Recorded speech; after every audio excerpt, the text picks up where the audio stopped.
My dearest Emily, my time for renewal has finally arrived, and I have thus set out into this new wild. I aim to seek a land where nature will lavish her choicest gifts upon me, where sickness hath no dwelling place, and where my toil will be amply rewarded. I see this as the dawn of a new life for me, a rebirth from the trappings and miasms of society. It is my final chance to explore both myself and the world around me. And I must say that I am so very comforted by the thought of your eyes soaking up my rambling words. It is sincerely my belief that our continued correspondence will encourage me to seek out the truths that have scattered themselves across the span of time, a time which flows like that of a wild river.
Much more weary in these past months, and my ailments continue to elevate in discomfort to a level in which my constitution can no longer bear.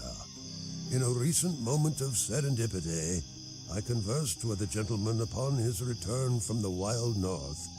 He proclaimed that a few days spent among the brooks, rivers, and lakes of this bracing climate had rendered him quite robust and healthy.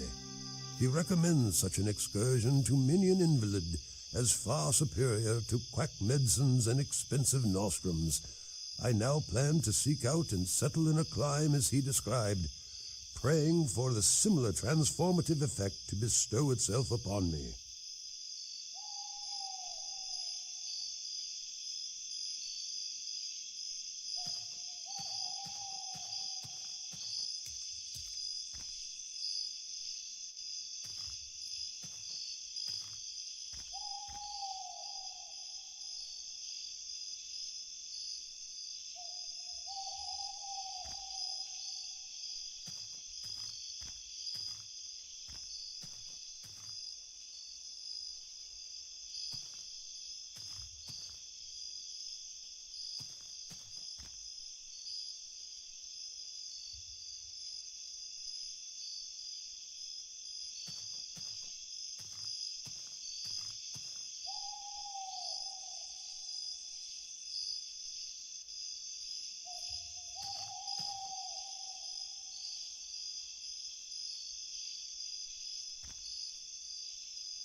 I've heard that pine emits an odor peculiarly healing and highly beneficial for invalids.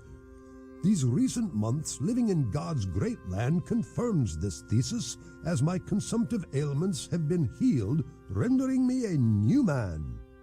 There is no place perhaps on this globe where nature displays such diversified lands and water.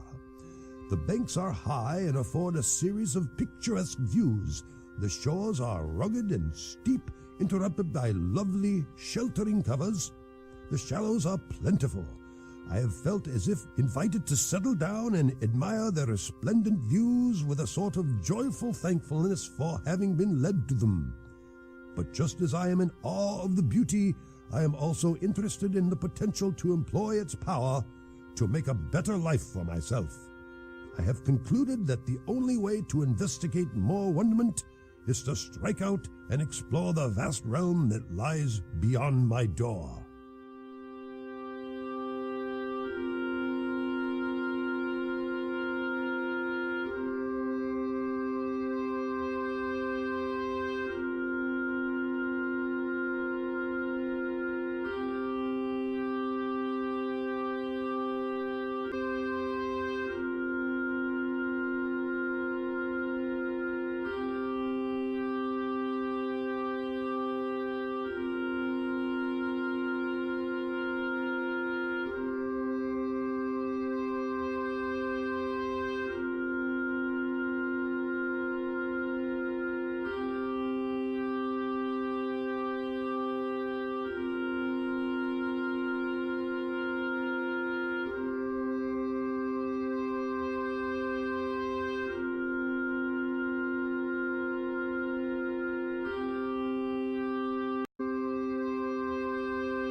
To the governor of the territory. With this letter being unofficial and private, I may with safety give you a more extensive view of our policy respecting the Indians. In order to promote this disposition to exchange lands, which they have to spare and we want, we shall push our trading uses. We will be glad to see the good and influential individuals among them run in debt, because we observe that when these debts get beyond what the individuals can pay, they become willing to lop them off by a cession of lands. In this way, our settlements will gradually circumscribe and approach the Indians, and they will in time either incorporate with us as citizens of the United States or move beyond the Mississippi. President Thomas Jefferson, 1803.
Giu, Gichi, Moku Manug, Wenji, Wedegamanung, Giu, Ashkanawig, Gichi, Dagi Barziwug, Wewib, Igo, Ije Bonendanawad, Wiganish, Ew, Ogikino, Amago Winama, Wenin, Inu, Gichi, Aya, Aminanin, Waya Benda Ikawad, P Dash, Kiwenjia, Niboa, Inu, Ogokino, Amagowinan, Dawin, Gida, Hijinasiman, Gegit Sa, the Wanamiwug, Higu, Ojibweg, Minawa, Gawin, Awiya, Oga, Gikeni Masiwan, Winesh, in a way Mawad, Winawa, Mikdash, Zagaswe, Edi Winawag, Ew, Ojiskade Manan, Bisho, Ew, Chipikong, Gigagige Iji, Atawe Igewad, Gichi Weishkin, 1820.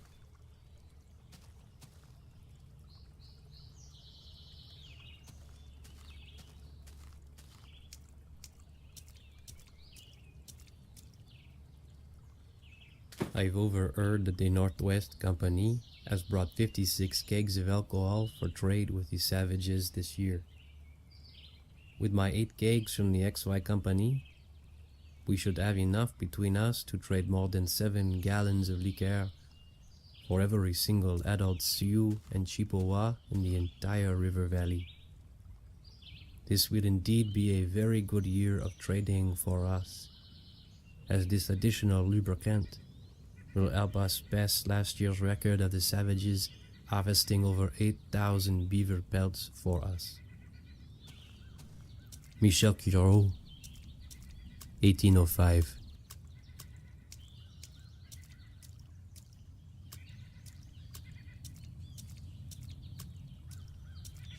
Nindugama Kandagaman, Nimbama Bizamananeg, O Ow, Izaway Bizayang, Anishana, Akin Migawaywin, Gakana.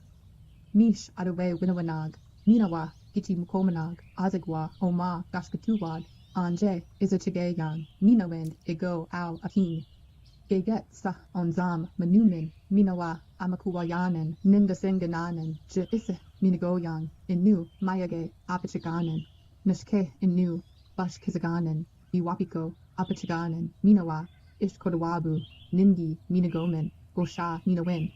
Ningichi Aya, Imanani, O Ow, Odun Wachage, Winamanawani, Ningichi Nagaz, in Endaman, Ginwens, Ninawind, Bunindamang, Mi, Ga Ayang Wa Mingwangwa, Gichi, Nibowa, Gichi, Mukomana, Chigi, he's on it. Gi Ikadowag, Agawe, Gichi Ayaik, Gimama, Gonamani, Gichi, Mukomana, Giwe Aki, Ginawin, Je, Minagoyang, Gichi, Manadun. Nima, Migwe Wajikwe, 1827.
This has been a most prosperous season of bounty, as game was everywhere.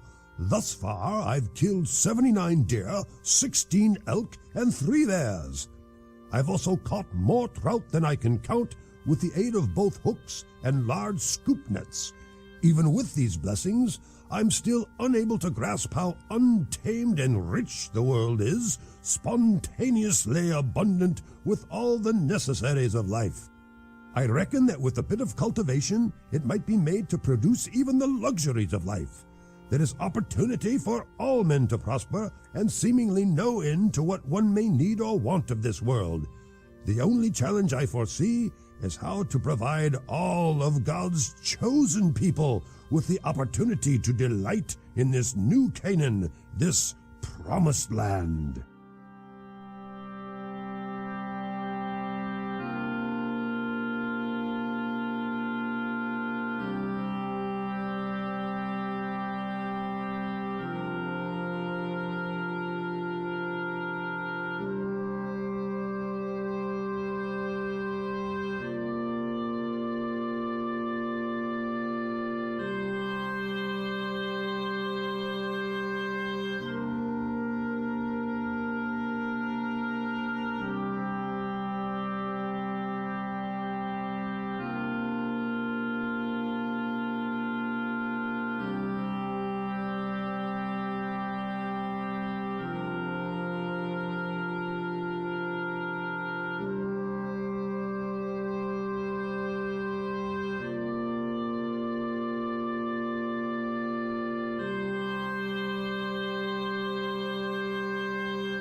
We signed treaty in 1837 to share our land with the white man.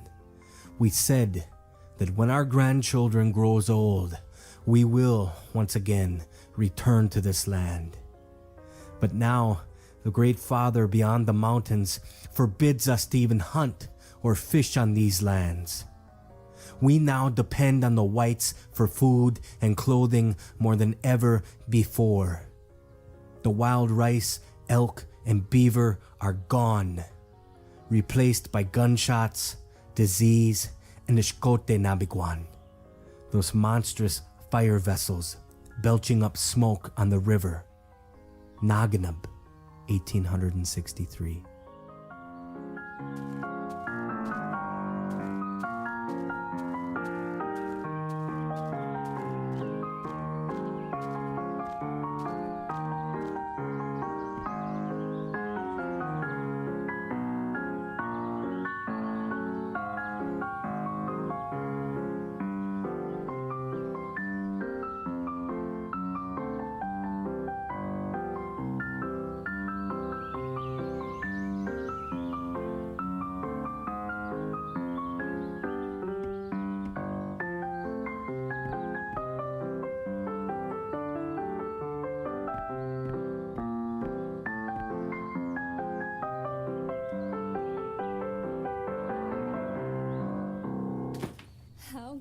a time it has been traveling up the river on this stern wheeler of considerable prowess. It has been so exciting to experience nature without a worry for pesky bugs or animal attacks. Yesterday, from the safety and comfort of our boat, we were lucky enough to see savages, just as the captain said we might. We were amused by the pranks of the half-naked Indian children who ran into the waves raised by the steamboat wheels, flinging water about with exulting shouts, while a hard-featured savage, with a yell as of defiance, shot his canoe directly across the channel before the boat. What an authentic wilderness experience I've had thus far in this northern territory. Elizabeth Ellett, 1853.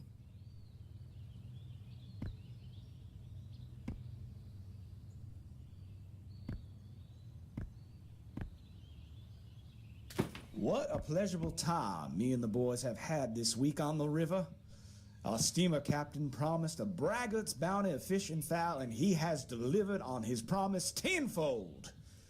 Immediately after the Enterprise departed shore, we constructed a bulkhead around the forward guards of the lower deck, a precaution rendered necessary for us to shoot waterfowl unobserved. After more than 30 brace of geese were expunged, we turned our sights to the sky overhead, which hung heavy with a thick flock of passenger pigeons. I fired my double barrel into a flock and brought down 52 pigeons at once, which must be a local record of sorts. Ebenezer Ayers, 1862.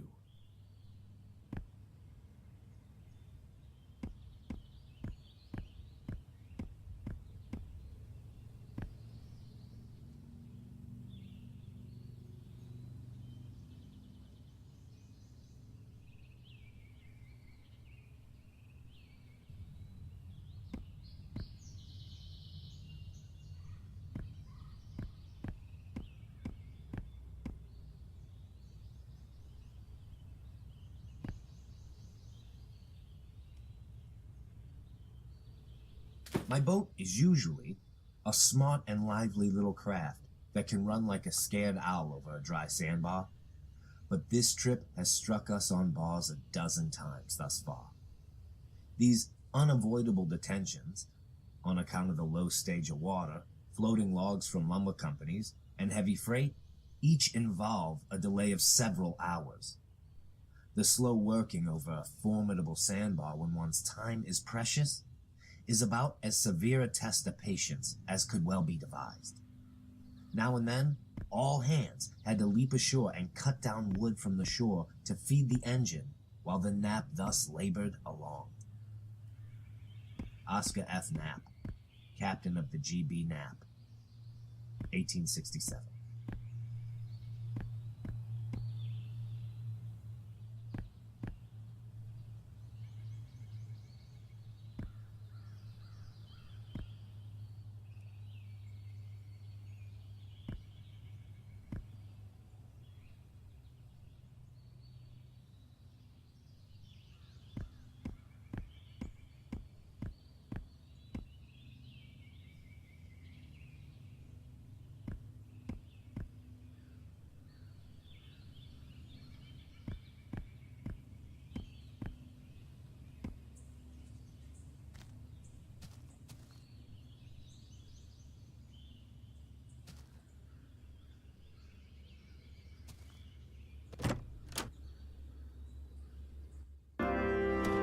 I recently came across an astute political essay by a Mr. John O'Sullivan, a portion of which I've copied down for reflection.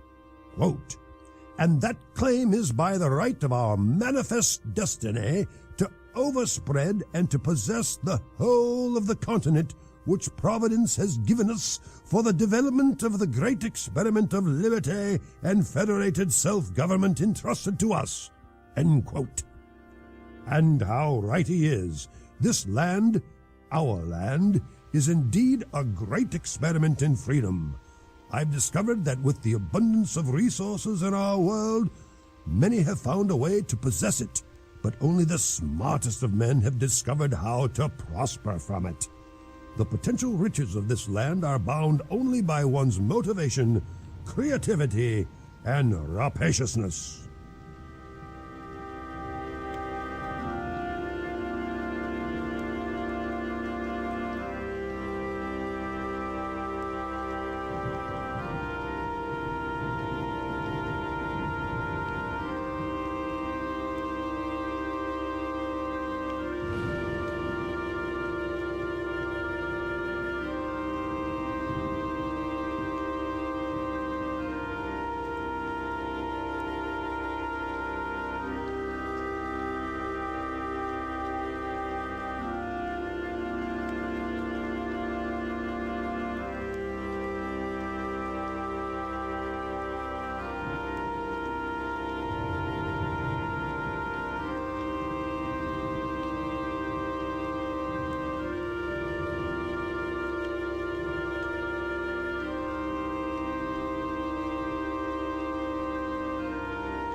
Barely made it through the year on our new stead. If it were not for the hunting, fishing, and sugar mapling, we would have surely starved by now. My husband is forced to work in the logging camp during the winter months to make ends meet, while I stay back to tend the homestead alone. With the camp nearly a 10-mile walk away, he is only able to be home for a few hours every Saturday evening before returning to camp on Sunday morning. Why must I share my husband with a lumber baron, a scoundrel who takes his labor but returns but a fraction of its profit? Christina Nielsen, 1879.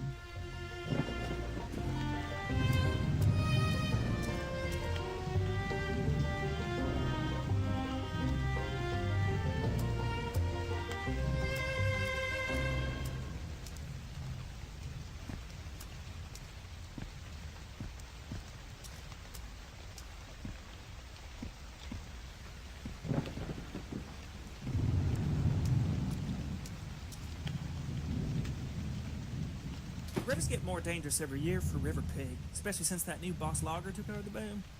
He wants the sawyers to bring down 100 pound per day between the two of them on a crosscut. So I've seen some of the jamdest jams I ever saw. Heck, just last week, I was riding a drive down river when an overhanging branch took me off my log, and my bed burst into the river. Before I could right myself and get a breath, some half-dozen logs ran over me. I'd have been a goner if it weren't for the current spitting into the showers. I swear, it took 2 days of eating hot pork and beans just to warm myself back up again. James Johnston, 1889.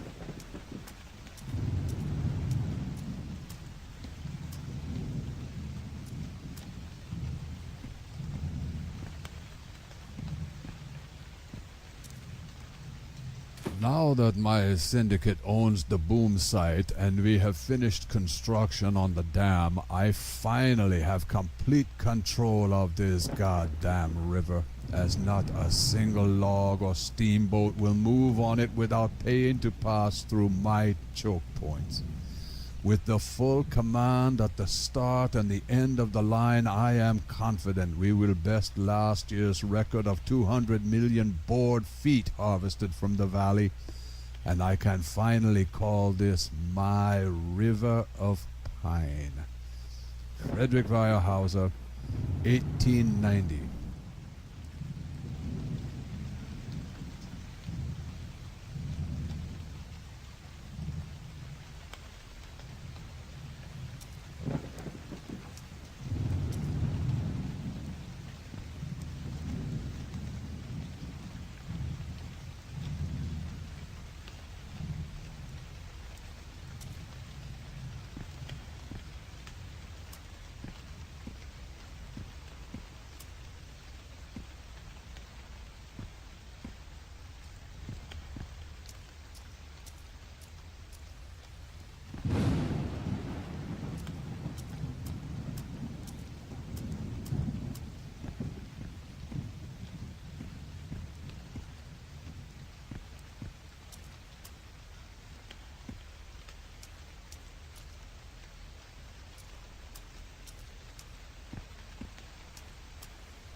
Do not believe the government flyers, as there is no royal road to farming in this new land. The towering pines have been leveled by the woodman's axe, leaving nothing but stump-strewn fields on the cutaway, which constantly flood from the dams and log drives on the river. My final attempt will be with cranberries on my 160 acres. If I cannot drain and reclaim the swamp pads as profitable cranberry marshes, we will need to abandon our homestead before another long winter arrives. Carl Nielsen, 1882.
The business of nature has been a magnificent one.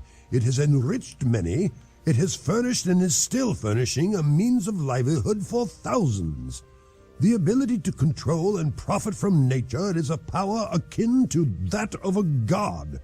One can utilize or invent new technology that has the ability to change the course of evolution itself. We truly do have the power to begin the world over again and again. While at first it seemed worrisome to wield such power, it has now become a way of life. It seems there is no end to what we can do now, thanks to the technology that lies at the very tips of our fingers.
I've been hearing more and more that our farming and fertilizing is to blame for the river water being murky, covered with so-called toxic algae bloom.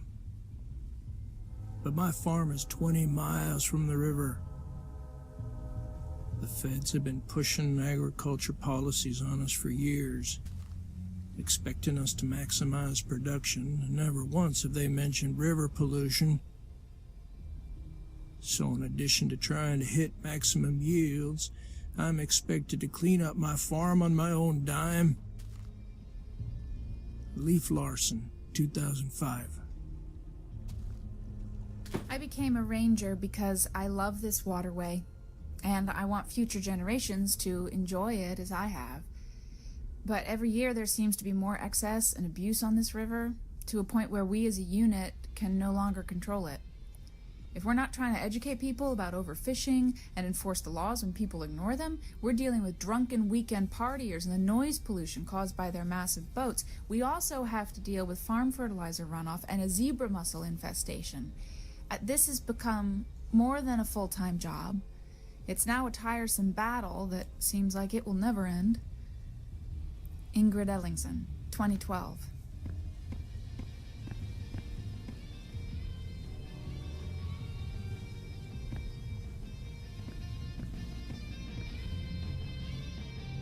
My dad just bought a 26-foot cruiser with a 600 horsepower engine, and I'm so stoked to take it out on the river this weekend.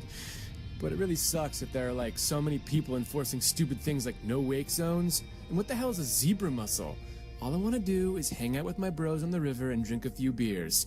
Why can't I just get out on the river and experience nature like a real American outdoorsman? Freedom ain't what it used to be, bruh. Jeff Olson, 2016.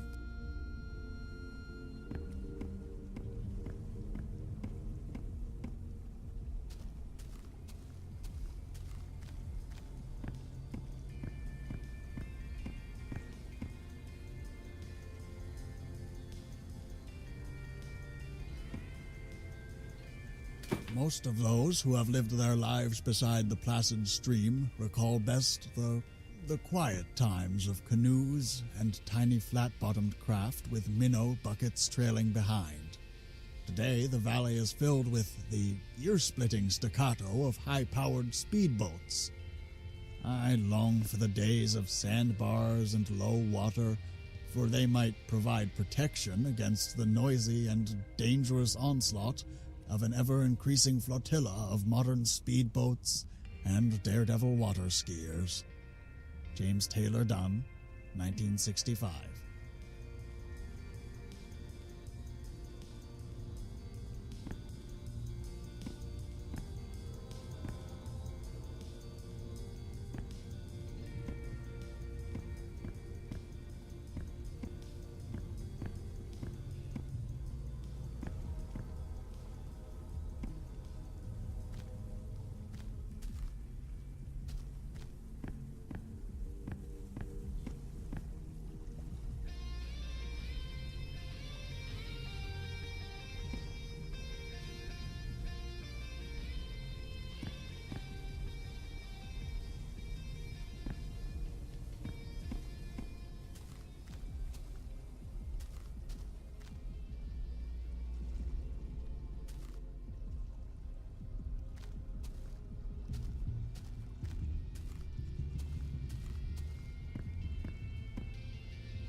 The control of mankind reaches beyond anything I'd ever imagined possible.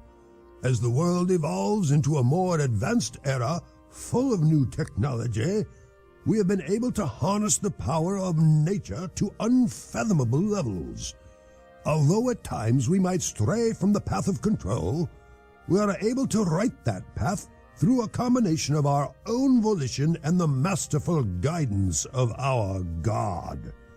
The future looks bright, for as long as we stay one step ahead of nature, we can easily circumnavigate the potential for chaos.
The monster we've created has gotten too big for us to control, and all hope is most likely lost. What filled us with such hubris to think we could play God? I yearn to go back to the beginning of it all, to start over, as I now realize that to have no control of the world is to be truly free.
I bring you beauty from the river, shadowy hills in a rising mist, pine trees standing high and the river flowing, flows forever by. I bring you beauty from the river, where leaves a golden carpet lie. There are no smoky buildings here to shut away the morning sky. Just shadowy hills in a rising mist, and pine trees standing high.